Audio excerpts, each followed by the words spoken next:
Chapter 3, Mishnah 12. This Mishnah, which also appears in Beitza 2:8, lists 3 lenient rulings of another Tana that were disputed by the sages. Rabbi Elazar ben Azariah permits these 3 things, but the sages prohibit them. His cow would go out on Shabbos into a public domain with a decorative ribbon between its horns, because in his view, a decorative ribbon is an item of clothing for a cow, and so the cow's wearing of the ribbon is not an act of carrying. And he rules that we may curry, i.e. scratch and scrape, the body of an animal with a fine-toothed metal comb on Yom Tov, even though the sharp teeth of the comb might prick the animal and make it bleed, which is prohibited under the malacha of slaughtering, because this result is not intended. And he rules that we may grind peppercorns in the small grinders that are made specifically for grinding them. The sages, however, disagree with Rabbi Elazar ben Azariah.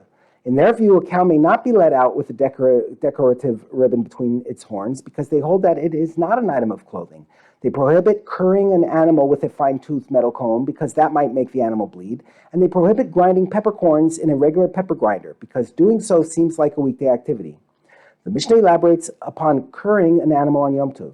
Rabbi Yehuda says, we may not curry an animal with a fine-toothed metal comb on Yom Tov because it might make a bleeding wound in the animal, but we may curry with a blunt-toothed wooden comb because it will not make such a wound.